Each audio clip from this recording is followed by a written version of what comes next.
Hi everybody. I am going to show you in this video how I turn my finished cross-stitch pieces into wall hangings. I already demonstrated this on a previous video, but it was on a small piece. It was about that big. And I've had several requests to show how I do it on a large piece, like my Soulful Mediterranean Tranquility, which as you can see is big. So I will demonstrate that in this video. So I'll show you a finished one here. So this is the Make-A-Wish painting by Artecy. And as you can see, I finished it as a wall hanging, and I'm going to show you again how I do that on a bigger piece like this. So I'm just going to hang this back up. All right, so what you will need, of course, your finished piece to be washed and ironed, ready to go. You want to pick some complementary backing fabric.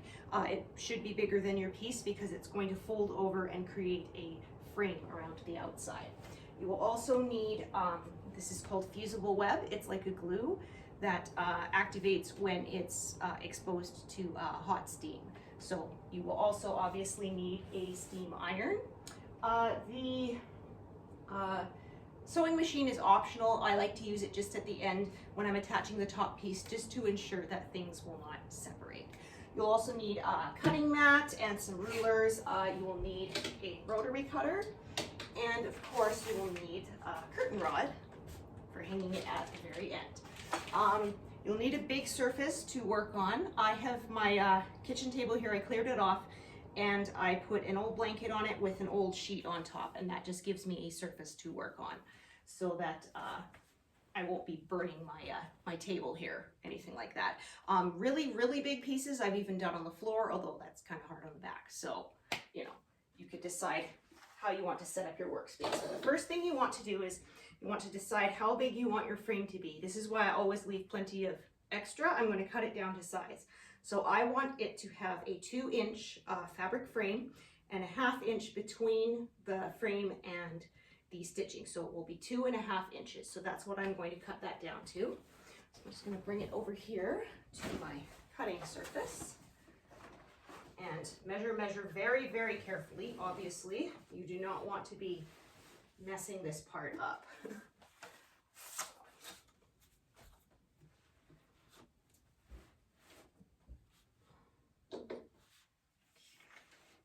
Oh, actually, okay. Let's move this over. Okay.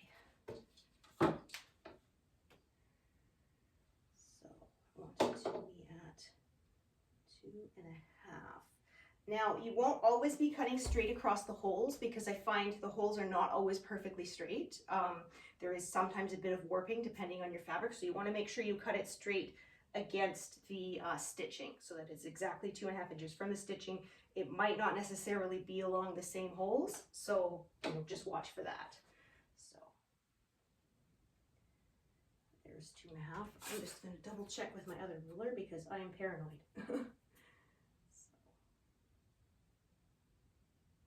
Okay, good.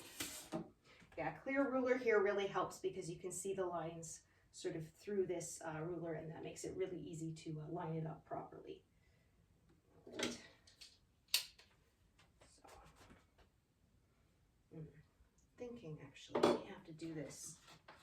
Yeah, I may have to actually do this with because I'm right-handed, so I may actually have to do this kind of with my back to the camera, so I apologize.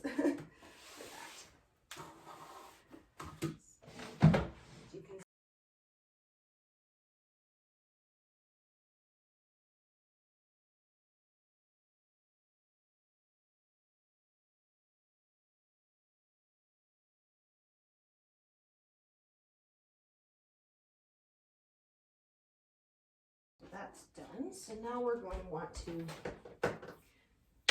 get our iron heating up.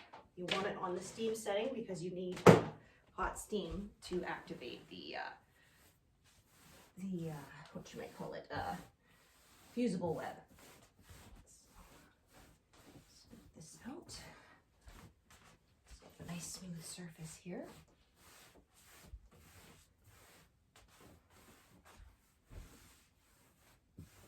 Okay, then we're going to press our backing cloth. We want no wrinkles in it.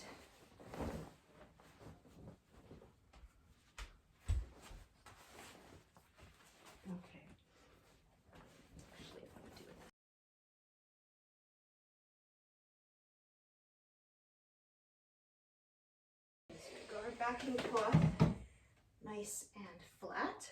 So the next thing we're going to have to do is cut our fusible web to size. So you want it to be the same size or slightly smaller than your actual cross stitch piece. You don't want any of it extending beyond, or you will get glue on your iron, and trust me, that is not fun to remove later. So yeah, cut this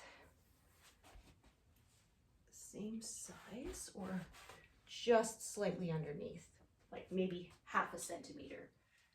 Where did I put my scissors? Oh, goodness me. Oh, underneath my ruler. Okay, so it doesn't have to be one huge piece of fusible web. You can, cut and patch till it measures enough to cover the piece. So then we are going to want to put this fusible web between the cross stitch and the cloth, and you want to leave 2.5 inches at least on each side, because you're going to fold the raw edge in and then have 2 inches to go over. Okay, because that's the side, the size I decide, of course, obviously adjust accordingly if you want a bigger or a smaller frame.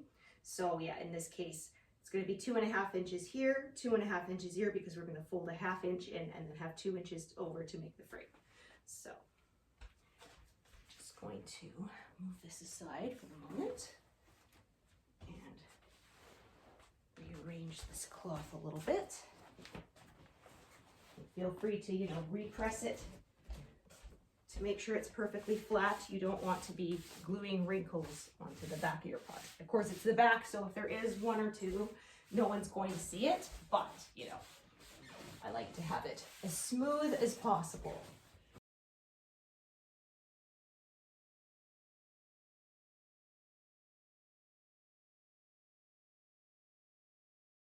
If you do make a mistake, you can press it with a hot iron and then pull it apart before it sets, so it is fixable.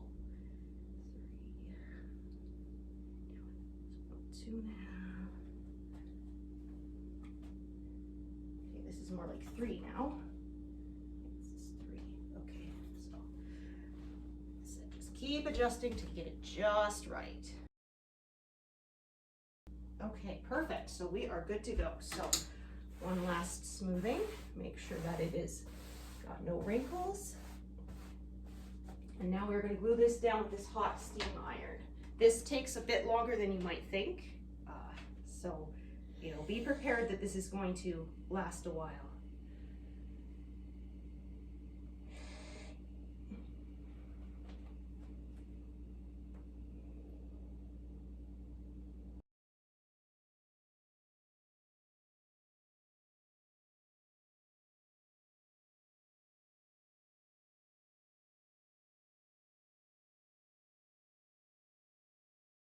We're going to do the frame.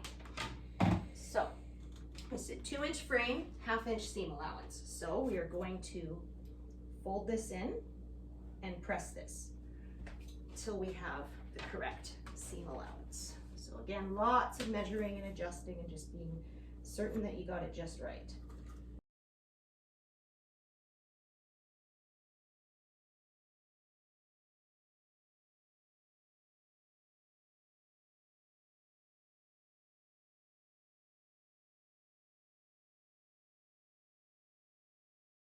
Okay, so now we'll press that into place and remeasure after I'm done to be sure that it's exactly the same length from the edge there. I'm going to readjust until I get it perfect before we glue this edge down. So I find doing this finishing process, it's not difficult, it's just time consuming. Expect this to take all day. Kind of thing. Okay, so now we will remeasure, make sure it is exactly even all along there.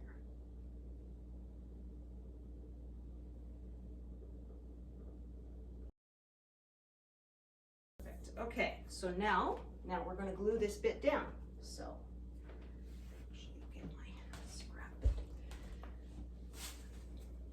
much left from my last project that I mounted. So cut some very skinny little pieces, because again, you don't want that glue going past the edge and making a mess of your iron.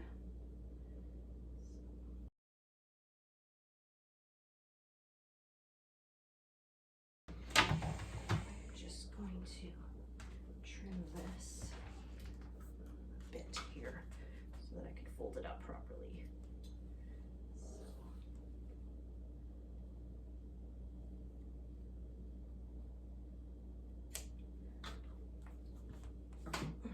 Cut it more carefully later. Just don't want the... So now we are going to fold this up and make the frame. So again, before we glue it, we're going to press it and measure it and readjust if necessary. Get this to be just right.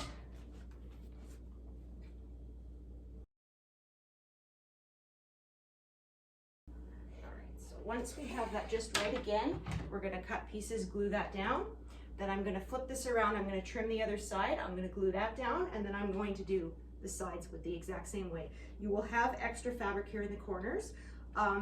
I found that it's not too bulky, it looks fine.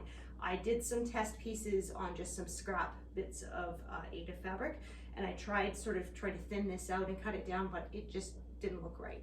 I suggest before you do this on a great big piece, do it on a practice little scrap piece to see what you like. You can make all your mistakes there before you do the big one. So I'm gonna cut the film here, and I will show you this once we've got the whole frame in place, what I do then, all right? So as you can see, I am finished my fabric frame. All we have to do is make the hanging loop for the top. I will recommend in the corners, you will have to iron that for quite a while to get the glue to stick. You might even have to add a little extra glue because it's a lot of layers, but it will stick eventually. The other thing I forgot to mention earlier is for your backing fabric, I highly recommend 100% quilting cotton.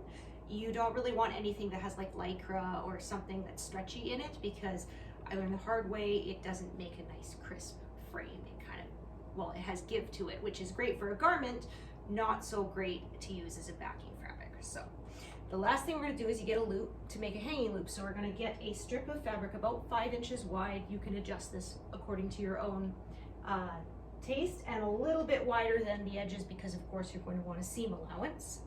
So I'm going to fold this in half, or actually no, we're gonna do the seams on the outside first.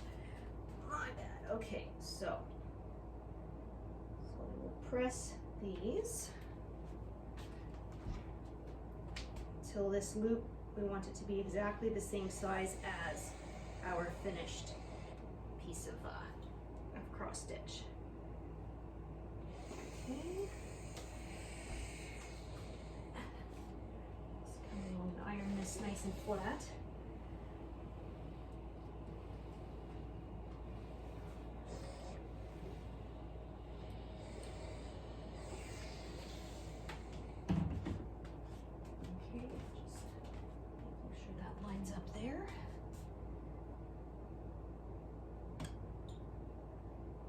To line up nicely.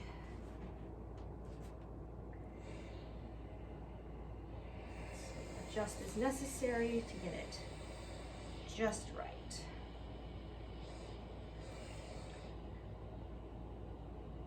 Right, and then you could choose to sew these down. I'm going to just glue them. The only sewing I'm going to do is after I attach it to the main piece, just to make sure you don't want that hanging loop separating when it's hanging up on the wall, obviously.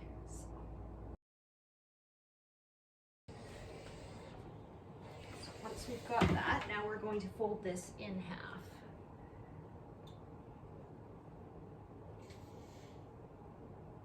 It doesn't matter if the bottom edges don't line up perfectly, you want it to be straight along the top, because it's going to be glued to the back. So if there's a little bit of wonkiness to your edge there, that's fine, because it's going to be hidden. Okay, and then we're going to want to glue this shut, but obviously not the entire thing, because you want, of course, your curtain rod to be able to go through there. So just along the very bottom.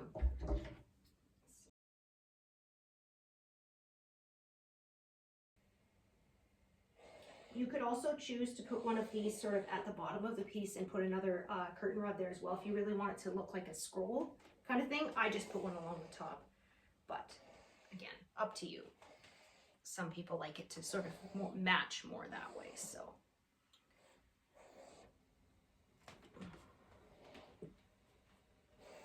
Okay. So now we are going to flip this whole finished piece over so that we can fix it. Fix the hanging loop to the very top. Okay. Want to make sure, again, that you measure that it's consistent along this edge. Oh, you know what? I actually may do this from the front. I was forgetting that, yeah. Because that way I can measure it properly from the front. Yep, so that's what I'm going to do. So, and you can get this, and again, measure to make sure that it's even. Oh, excuse me. Skip that one.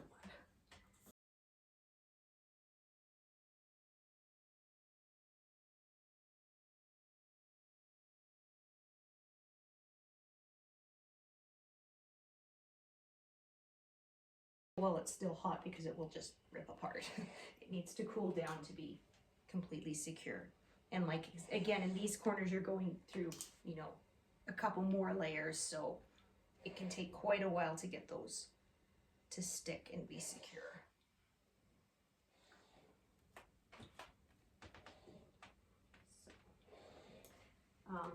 I like to do this because it's a lot lighter on my walls. I had one that I did frame and it was so heavy my husband had to reinforce the frame and reinforce where it was stuck on the walls. So I switched to doing this, and also this is much, much cheaper.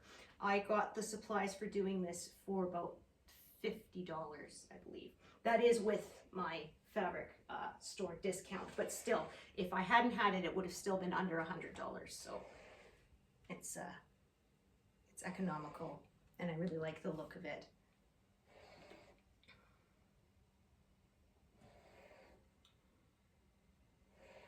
When you need to clean these, which I haven't really had too much, I have one that I did, that one that I showed at the beginning of the video. I think I did that in 2017, and I really haven't had to clean it. But if you do, just, you know, take them and smack them like a rug to smack the dust right off. Or you could use a blow dryer on the cool setting to just remove it that way. But I really haven't had a problem unless your place is really, really dusty. Yeah, it has not been an issue for me.